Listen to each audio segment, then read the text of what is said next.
Scientist captures a mysterious orb passing sun, sparking UFO theories. Let's deep dive. Okay, let's jump into this. There's been this pretty wild NASA video making the rounds online. Oh, yeah. What's this one about? Shows this like dark circular shape just floating past the sun.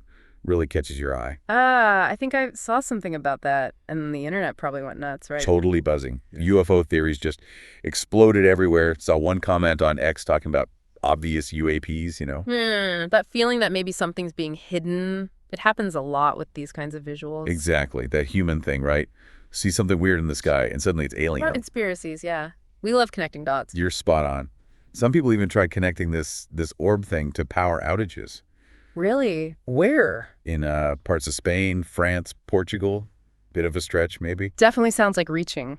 So that's our mission for this deep dive. Figure out what this thing actually was using the facts we have. Good plan. Cut through the noise. What does NASA say? Well, NASA's explanation is maybe less exciting for the UFO crowd. They're saying it was the moon. Ah, okay. So a lunar transit. Lunar transit.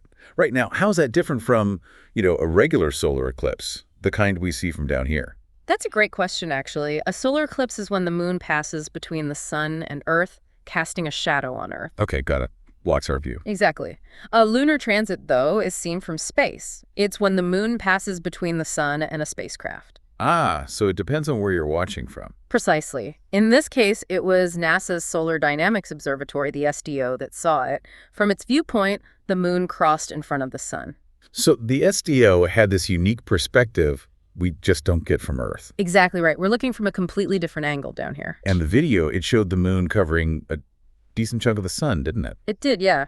From the SDO's perspective, about 23% of the sun's surface was blocked during this particular event. Wow. Must have looked pretty cool through the SDO's cameras. So let's talk about the SDO itself. What's its main job up there? Right, the Solar Dynamics Observatory. Well, its whole mission is focused on the sun, studying it intensely. And it's been doing that for a while. Oh, yeah. 15 years now. It launched back in February 2010. Been watching the sun nonstop ever since. 15 years of just staring at the sun. That's intense. What kind of things is it looking for? It keeps a constant eye on the sun's surface, its atmosphere, capturing these incredibly detailed images and videos. To study what specifically? Things like sunspots, those cooler, dark areas, solar flares, those big bursts of energy, and also coronal mass ejections, CMEs. CMEs, those are the big blasts of stuff from the sun. Exactly. Huge explosions of plasma and magnetic fields flying out into space. And studying all that helps us understand space weather, I guess. You got it. All that data helps scientists figure out how the sun's behavior affects the space around Earth, and that has real consequences for us. Okay, back to this specific lunar transit, the one that got everyone talking. How long did that actually last? That one was relatively quick, about 30 minutes, give or take. 30 minutes. Huh. And you said this isn't like a one-off thing for the SDO. Not at all. It sees them periodically. There are actually more scheduled pretty soon. Oh, really? When are the next ones? Well, let's see. There's one coming up on April 28th, then May 25th, and another one July 25th. Okay. And that July one, that's going to be quite something for the SDO. The moon will cover about 62% of the sun. 62%? Yeah. Wow. That would be amazing to see, even if it's just the spacecraft getting the view. Definitely a significant transit. So, speaking of things we can see from Earth, Yeah. we mentioned eclipses. When's the next chance for us to see a solar eclipse down here? The next one visible from Earth is September 21st, 2025. Okay, next year.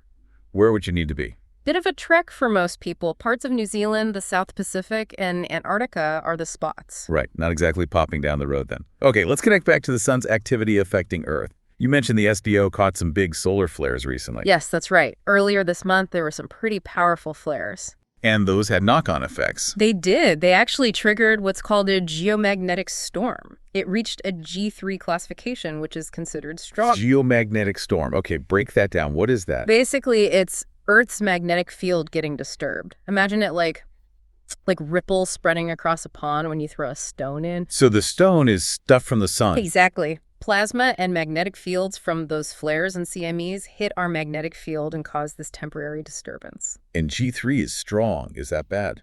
It can definitely have effects. These storms are rated G1 to G5, minor to extreme. G3 can impact technology like satellites and power grids. Power grids. Okay, that links to something else. There was that huge power outage in Puerto Rico, wasn't there, April 16th? Yes, a massive one. Over 1.4 million people affected. Could that be connected to the solar storm?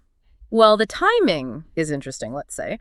The outage happened around 12:40 p.m. local time. And the storm. That timing coincides pretty closely with when the geomagnetic storm was really peaking. And further analysis suggested it actually intensified to a G4 level around then. That's Wow. severe. Before. Wow. So a severe geomagnetic storm hitting just as the power goes out for over a million people. Yeah. That feels significant. It certainly raises questions. Dr. Tamitha Scoff, she's a space weather physicist, pointed this out. She noted the outage happened almost exactly as the storm ramped up to G4. So how could a storm like that knock out power? G4 storms can cause major problems through something called geomagnetically induced currents, or GICs. GICs. Okay, what are they? So the storm makes Earth's magnetic field shake around, right? That shaking induces electrical currents in the ground itself, in the Earth's crust. Okay. And those currents can then flow into long conductors on the surface, things like power lines, pipelines. And that overloads the system. It can, yeah. Especially the big transformers in the power grid. They can get overloaded, damaged even. Like a sudden, unexpected power surge coming from the ground up. Sort of, yeah. And Josue Colon, he's Puerto Rico's energy chief, he mentioned something interesting too. What was that?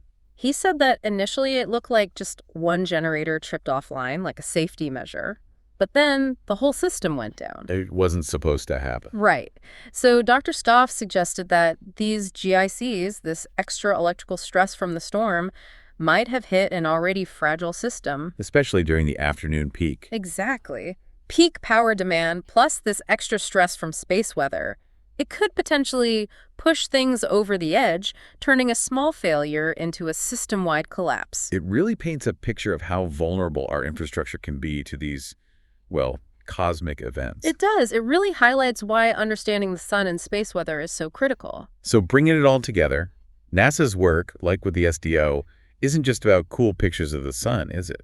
Not at all. It's fundamental research. Understanding how the sun works, how it affects space weather. It helps us predict and maybe protect ourselves from the impacts. Precisely. Protecting power grids, satellites, communication systems, all the tech we rely on. So the mysterious orb, just the moon passing by the SDO, a natural event. A natural event captured by technology designed to help us understand our star better. But the timing with the Puerto Rico outage, that's a stark reminder that what happens on the sun doesn't always stay on the sun.